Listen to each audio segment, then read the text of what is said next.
Yo, what's going on, everybody? Welcome back to the show, the podcast. I am back from Las Vegas. Viva Las Vegas. I made it. I survived.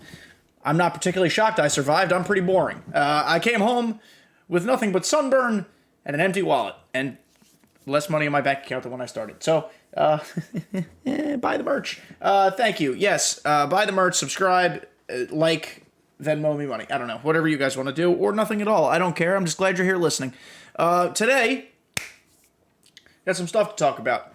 While I was in Vegas, I was able to keep up with as much of the content as possible. Obviously, I was on Twitter, so I was able to see things that were being dropped, things that were going on. I tried to keep up as much as I could with the content as far as playing on the Switch. Obviously, I was there with friends who I haven't seen in a while. It's for a bachelor party, so I'm not just going to sit there twiddling my thumbs playing Switch while we're playing beer pong and things of that nature. Childhood games, actually. No adult content here. But I wake up a little earlier than some of my friends, so I was able to play the show a little bit on the Switch. Let me just say it was a fucking horrible experience. MLB The Show on the Switch was terrible. It is not a game made for the Nintendo Switch, clearly. But it served its purpose. I got some offline grinding done. I was able to do a lot of the conquests, some of the moments. Pitching moments are very hard on the Switch, very, very hard, because you really can't do pinpoint unless you have a pro controller. I had to go back to analog, which is also kind of icky sticky because I think I have stick drift. It was, whatever. It was just not fun. But hey, we got shit done.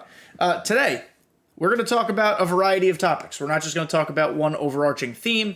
That's what happens during the season in cycle. We've got a lot of stuff going on, a lot of content starting and ending and coming soon and down the pipe and what's to come and reviews and blah, blah, blah. It's going to be a never-ending stream of information. So as always, if you're looking for a nice one-stop shop, 20 to 30 minutes, sometimes a little longer, of everything that's happened or is happening in MLB The Show in the last week or the upcoming week, the show, the podcast is for you. If you're a new listener, thank you so much for being here. I appreciate you. My name is Kenny. Let's just jump right in. I don't know what we're waiting for at this point. So, if you're just listening on Apple, Spotify, what have you, thank you for being here.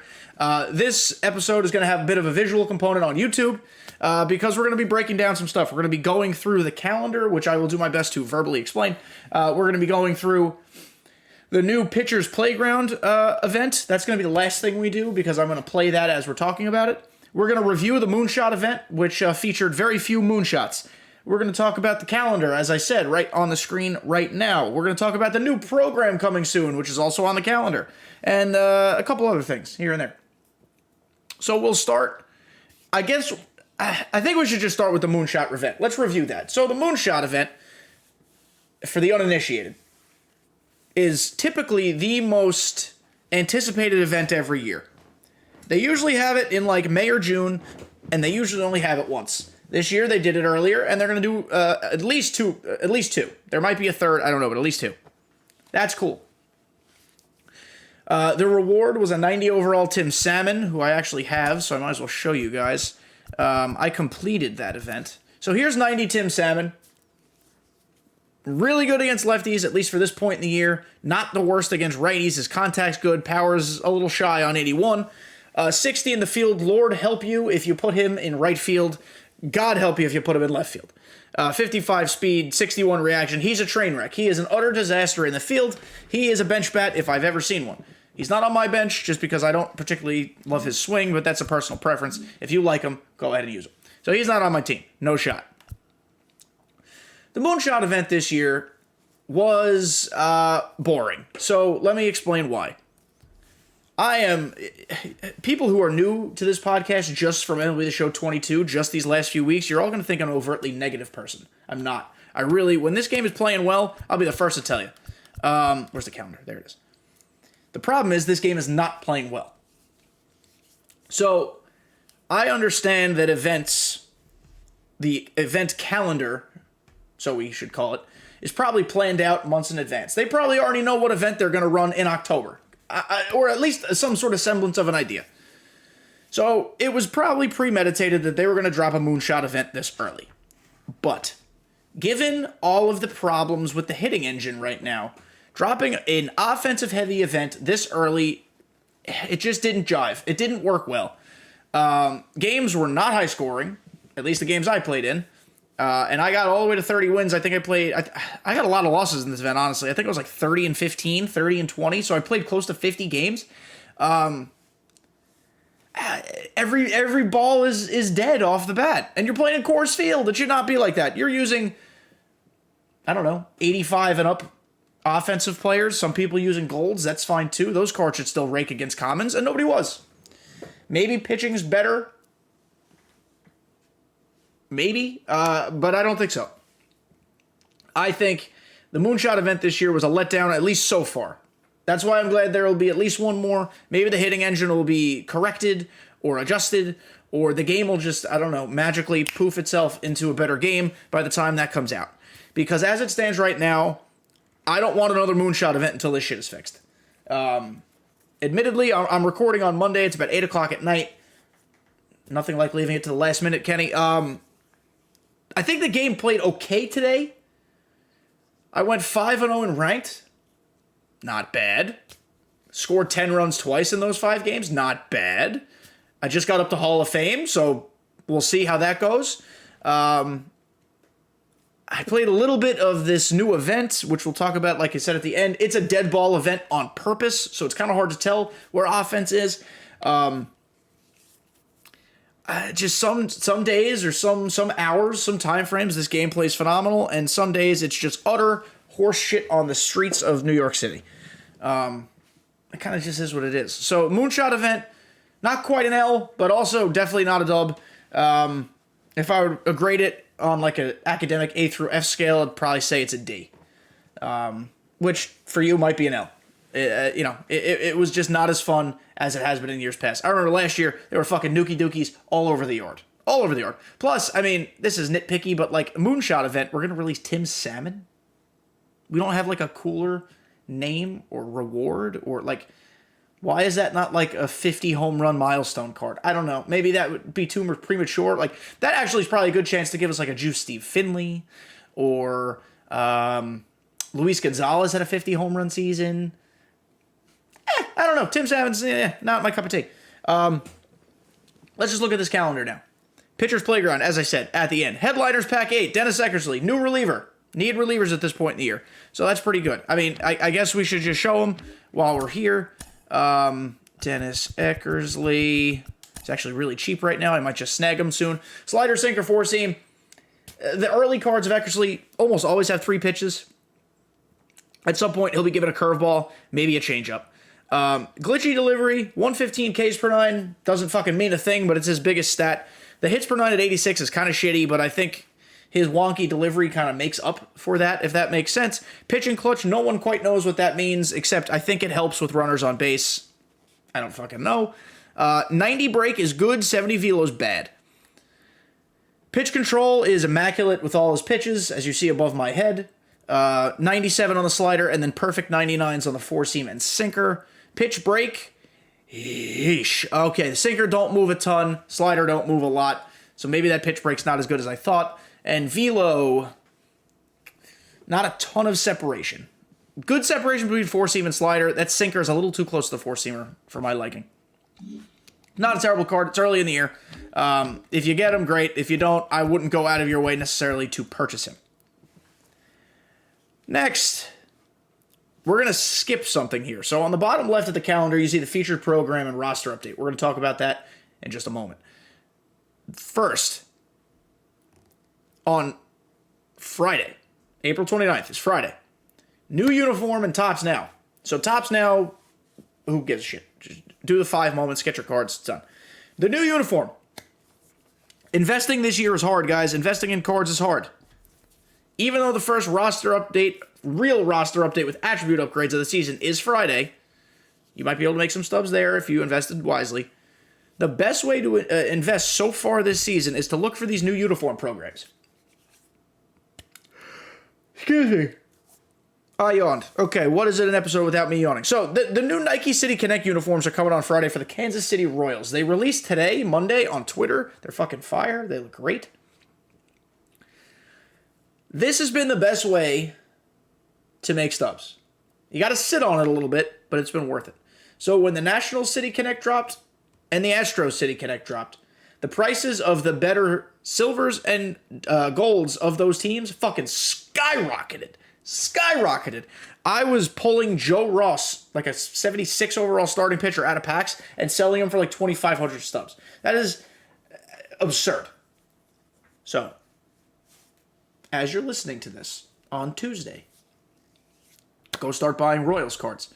The prices might already have been inflated just a little bit. I am hardly the first person to advise the world to do so. So make sure if you can get good prices, get some Royals. Adalberto Mondesi's a great one, obviously. MJ Melendez, great gold. Fuck, Salvi Perez's price might go up a little bit. That's a heavy investment, and there's a lot of risk there because it is a diamond. I would stay more towards Adalberto, MJ Melendez, even Whit Merrifield to a lesser extent, Bobby Witt, Zach Greinke, maybe, probably Zach Greinke. Those are the pitchers the players I'd be targeting. Get a couple investments. They literally might double or triple in price. Again, though, you're not looking to sell these on Friday. I would say they're going to hit their peak Saturday, Sunday, when people are looking to purchase them and finish the program, because you do have to get player XP with whatever team, in this case the Royals, the program's for. So, in a season that is the short on investment opportunities, I suggest giving it a try. Maybe you don't like waiting on cards that long. Maybe you like more quick flip. Maybe the profit or the risk is just not for you. But so far, it's 2 for 2. New Nike City Connect uniforms, that team's price skyrockets. So, I don't know. Give it a try. Give it a try. Give it a try. I want to talk about this new program. I'm not going to even begin to attempt to discuss the second bullet point of the new program, which is the roster update.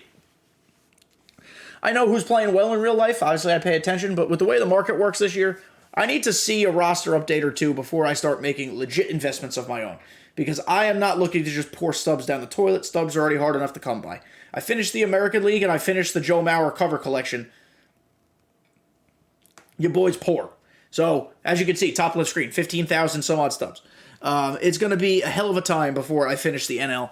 And honestly, I'm okay with that. I'm having fun with the cards I'm using. But rosters are going to shake up a little bit starting Friday. Probably more so toward the weekend as you gain XP through the program. The new program coming on Friday is called the Spring Cleanup Program. It is going to replace the Team Affinity program. So, couple things. Number one, the Team Affinity, I keep calling it Team Affinity program. The Face of the Franchise program. It's not Team Affinity. Face of the Franchise program. Those cards are gone on Friday. Until they release more packs through Conquest, through other program reward tiers or progress paths, these cards are gone. That means their prices are about to fucking go up. I don't know how much. I don't know if by a ton, if by a little, but definitely up. So, on Tuesday, Wednesday, Thursday, if you see a Face of the Franchise card you do not have that you do want, go buy it immediately. If you have the means and want to invest a few, great. If you have the means to buy all 30, that's incredible. I have 12. And I know when the first collection comes out, that's going to bite me in the ass, because you're probably going to need 20. But as of now, I have 12. The new program. As I go again. Sheesh. The new program. Sorry, Spring Cleanup. Is not going to have 30 bosses at a time. It's going to have 5. It's going to have 5 bosses. I don't know how that's going to work. I kind of like that every program is going to be tweaked and altered and just a little bit different. I'm totally down for that. Consistency is usually what you want in a game with its content, but I kind of like this. It varies it up just enough to keep things interesting. There are, as of now, Monday, 8 o'clock, there are no reveals or previews of bosses. I would imagine we get like 2 or 3 teased by the end of the week, and on Friday, we see them all. Spring Cleanup leads me to believe it's going to be power hitters, for obvious reasons. I kind of find it hard that they would release 5 hitters without pitchers, but hell, who knows. I'm going on Twitter right now to see. Nutsy tweeted some good predictions before. Okay, so this is what Nutsy tweeted. Nutsy, friend of the show, the podcast. If you haven't listened to that episode from many moons ago, go back and listen. It was fantastic. Lou Gehrig, Eddie Murray, Willie Stargell, primarily cleanup hitters. Very good at their jobs. I think it'd be a good time to get all three of them, at least a low 90s version. And then Willie McCovey, great time for that. And Carlos Delgado are his 5 picks. If you recall, Carlos Delgado was leaked by Rich Eisen, which I guess was leaked by Randy Johnson on the Rich Eisen show. So I'm pretty positive Carlos Delgado's in the game. That would be the fucking dopest reward ever if he was released. I think every single person would pick Carlos Delgado as one of their choices. You get to pick 2 of the 5. I would imagine they're all going to be purchasable on the market again. But like I said, this is a different program. This is different than what we're used to with Face of the Franchise. Who knows? I'm hoping that within this program path, Face of the Franchise is still available so I can beef up my collection, my inventory. But that's, I mean, I wish I could tell you more about this upcoming program, but literally fucking know nothing. They dropped the spring cleanup name this afternoon. And like I said, no bosses, no henchmen, nothing. I don't know a thing. Your guess is as good as mine. We'll fucking see. But how dope would Carlos Delgado be? In the comment section below. Or if you'd like to leave a review of the show, you can add this in there as well on Apple or Spotify. Who are your 5 picks for the spring cleanup program? How awesome would it be to get Carlos Delgado? Let's talk. Have a conversation with me. Your 5 picks, or even a couple picks. Like, who do you think is going to be in the spring cleanup program? I want to know. What else we got to talk about? No, that's really it. The next is this Pitcher's Playground event. So the Pitcher's Playground event, this is where we're going to end. I'm going to play a game and we're going to talk. I'm 2-0 in it right now. It's any pitchers, any hitters, but your max overall team is 88. So you got to do a little finagling. It took me about 10 minutes to put a lineup together. Difficulty is All-Star, 3 inning games, Forbes Field only. That sucks. Forbes Field is a fucking canyon. So it's not going to be a lot of home runs. It is what it is. So I'm 2-0 in the event. You get 1 pack for 1 win, 500 stubs for 3, set 5 headliner at 5 wins. That gives you Eric Davis, 1,000 stubs for 7 wins, a ballin' pack at 10 wins, 13 wins. You get a set 6 headliner, which is Vita Blue. Might be okay for this time of year. He's not great, but he might be okay. At 15 wins, we've seen this card before. 88 overall All-Star Greg Maddux. Sinker, circle, cutter, 4-seam curveball. Very nice pitch mix. I wish that curveball was a slider, but it's fine. 104 stamina, great. 83 hits per 9 is okay. With a card with his low velo, I'd like the hits per 9 to be higher. We'll see how he plays. I obviously haven't faced him yet. 76 K per 9, not sure that matters. 88 or 86 walks per 9 is good. 96 break, we know is great. 93 control, he's going to be fucking pinpointing everything. 55 velo. 97 fielding. Pitch control. Everything's great except the curveball, which is an 85, which honestly isn't even that bad. Pitch break. 96 on the sinker is what that's the one you want. 91 on the circle, 86 on the cutter, and then only 71 on the curve. That's interesting. Usually his curveball moves a fuck ton. Not a bad card. 18 wins, 2,000 stubs. Cha-ching. 20 wins. This is the card I want. I actually think this is a great time of the year to use Bob Gibson. 4-seam slider, sinker, curveball, changeup, 111 stamina, 87 hits per 9, which again is not great, but the difference is Gibson has 90 velo. He also has 90 break with 89 field and a 97 arm. This dude's a fucking insane pitcher at this time of the year, especially with a sinker and a hard fastball. Does he have outlier? He does not, but he has sinker baller. We like sinker baller, and we like workhorse, and we like grounded. Cheesy throws an extremely effective fastball. Shout out Ray Cheesy, another friend of the show. So, all right, listen. I kind of think he's pretty good. He's going to be effectively wild with 75 control, but if you use pinpoint, it shouldn't fucking matter that much. I want this card bad. I will be playing this event even though it's at Forbes Field. 25 wins, you get set 7 headliner, which is Matt Carpenter. Just came out not too long ago. This card is absolutely nuts and disgusting.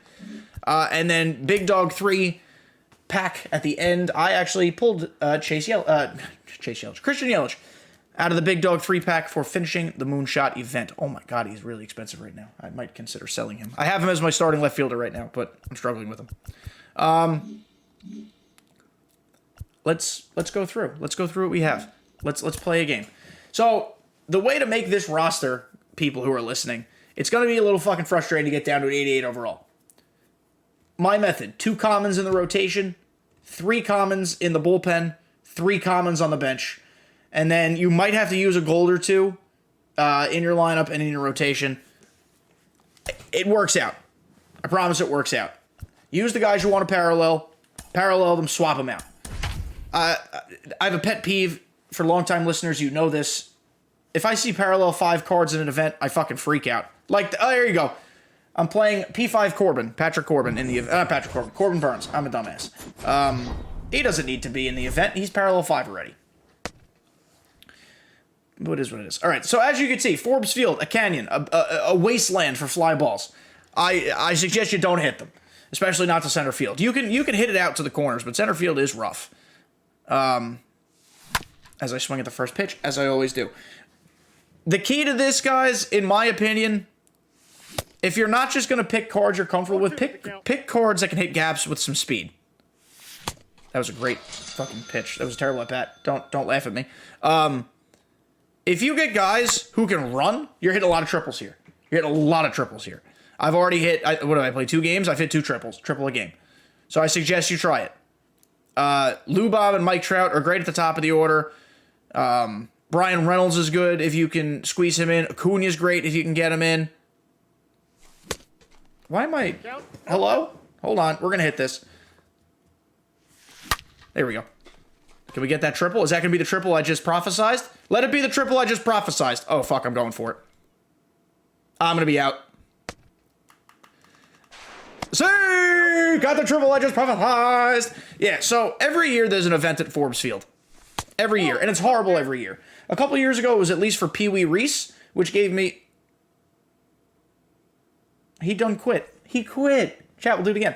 It was for Pee Wee Reese, which means I didn't have to play it, because I didn't fucking want Pee Wee Reese. Turns out, of course, Pee Wee Reese, by the end of the year, became one of the most expensive cards to get, because nobody else played the event either. So yeah, get hits and people quit. It's great. I already have 3 wins. Listen, this event is not going to be everyone's favorite. I bet, given the way this stupid fucking game plays, there will be more runs scored than there were in the Moonshot Event. Pitcher's Playground is great, actually, for paralleling your starters. I would not normally suggest using your favorite starters in events if you care about ERA and stats, because normally in events, your pitchers are going to get absolutely fucking torched. Absolutely torched. I don't think that's going to happen in this event.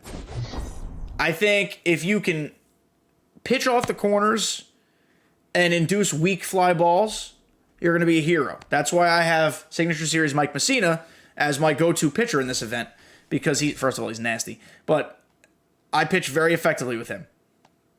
It's hard to square him up. He throws absolutely stinky dots just like that one. I hope by the end of this event I have Messina to like at least P4. I think he's P2 right now. Actually, he might be just have gotten to P3. So P4 would be swell. Look at that. Sheesh! Look at that. Look at that. We got him looking. Use guys also, this is another great piece of advice. In an event where pitching, you can kind of make some mistakes because hitting is going to be at a premium, in theory. I suggest maybe using some pitchers that you want to just try out. Before you take them into ranked, before you take them into another competitive mode, use a guy maybe you're on the fence about. You know, don't necessarily let the results, the number of runs scored dictate whether you use them or not. Because, like, listen, so I don't like face of the franchise Logan Webb. It's made me quite upset because I think the card should be better than I've been performing. That's going to be gone. Nope. I don't like that card. But I could use this event as a means of getting more use to him. Even if he allows no runs in 3 innings, I would be more mindful of the amount of contact made, the quality of contact made, things of that nature. But regardless, it's a great way to get used to using a pitcher.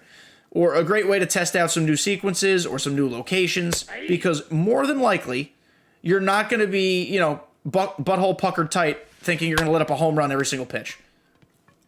You could let up a ton of hits and runs might score. That's baseball. But it's not going to be a home run derby. So use some guys that you might not otherwise use. Give them a try. Give them a shot. Chris Sale with this backdrop is going to suck. Yeah.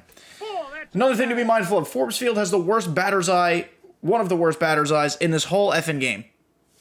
It's going to be hard to pick up the ball. You're probably going to pick it up late until the sun goes down and it becomes nighttime. At nighttime, it's perfect because it's just a black sky. Yeah, I can't see the ball. Count is 1 and 2. In theory, I don't normally condone this, but in theory, this is an event where you can use some cheesy bunters. If you really wanted to, you could bunt a little bit. I can't believe I just condone that. I suggest you don't do it. But if you are worried about getting hits, because normally you lean on home runs, you could try bunting.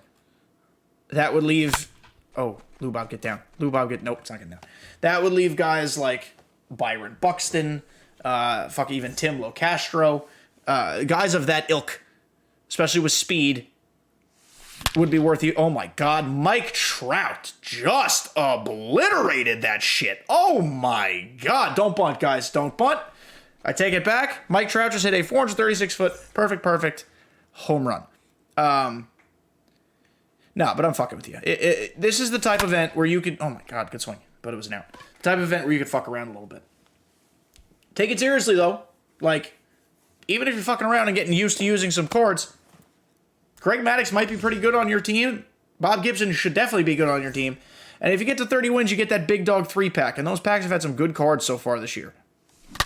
Come on, Frank. Oh, roasted, but right at third. Okay. Well, we got to run. I am normally of the vein, whether you are a money spent, a no money spent, a some money spent, a shekel spent. If you have the ability and the time to play every event to its conclusion, you should. I don't just mean to stop at the player rewards. If it's a 30-win event, go to 30. If it's a 50-win event, try to go to 50. Because normally the rewards or stubs or packs gained along the way end up working out. I am an event grinder. It's a great way to get those packs, get those stubs, get experience. It's a great way to parallel guys. It's a great way, like, get in the lab. Use it as practice. If you want to play ranked all day, go play a couple event games first. Get your swing down.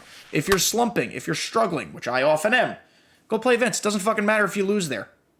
You want to win, but it doesn't matter if you lose. You get as many tries. Oh my God, Lindor just crushed that. That's far. That was a good pitch, too. That was a dot. You get as many tries as you need to win. So I suggest you use it as a good way of getting ready and preparing and becoming better. That's why I also said, going back to testing new players out, do it in the event. You know, if you want to be bold and do it in a ranked, more power to you, but do it in the event where there are no consequences. If you suck, you suck. If you figure it out, you figure it out. That's just my suggestion.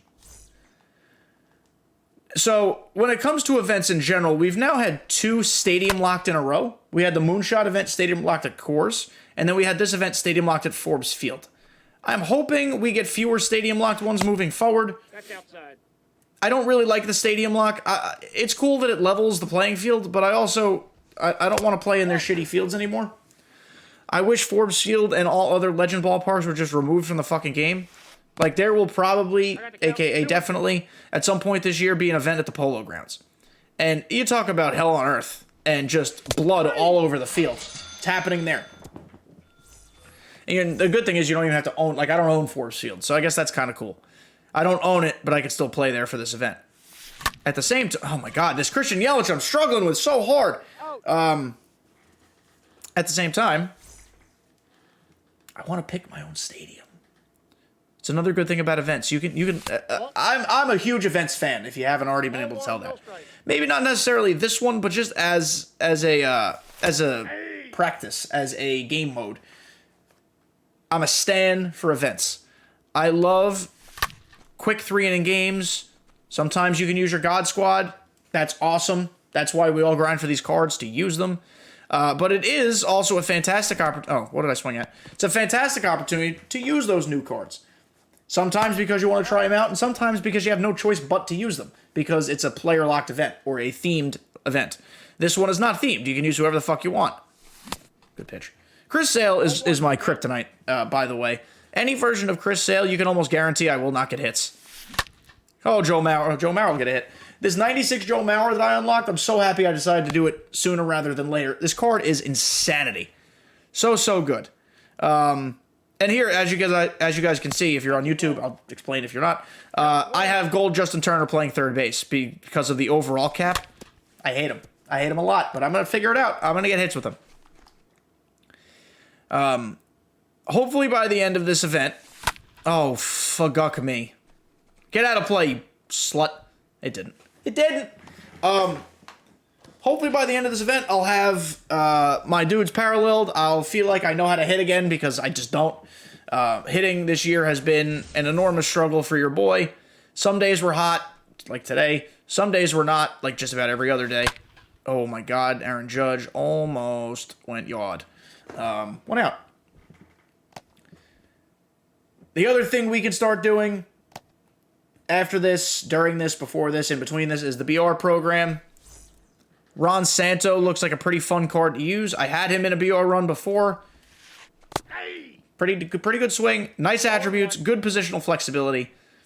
I don't really care about any of the quote-unquote flawless guys.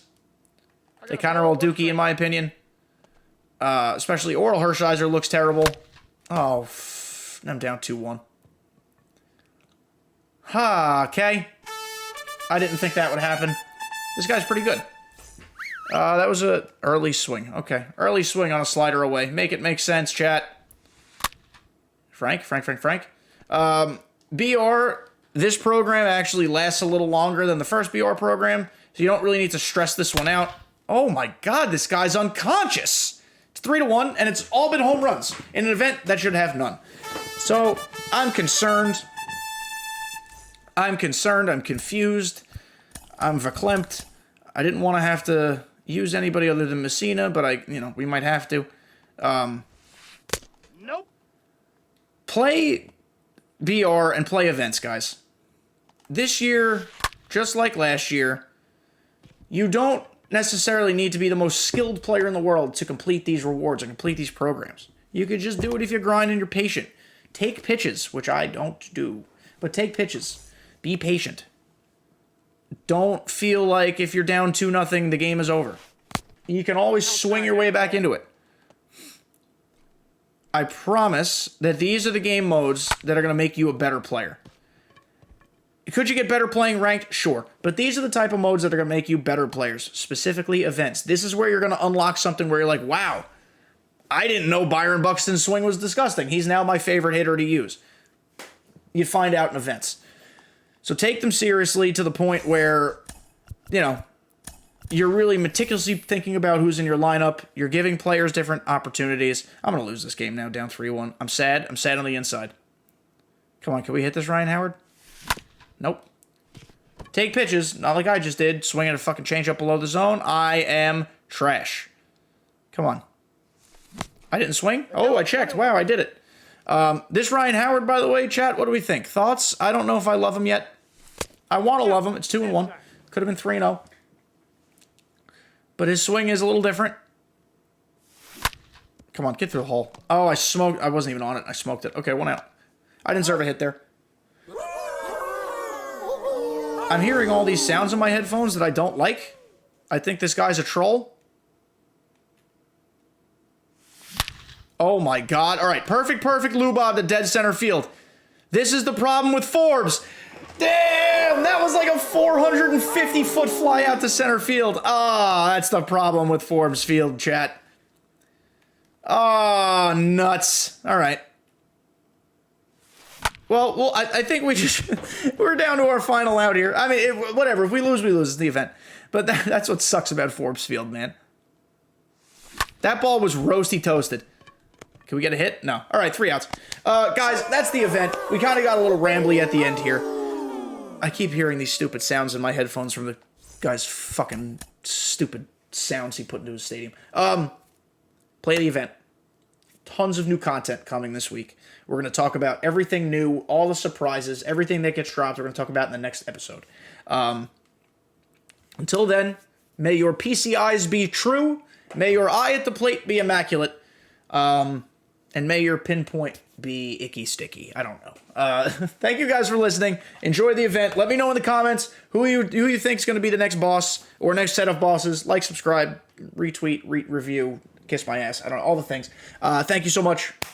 Talk to you next week.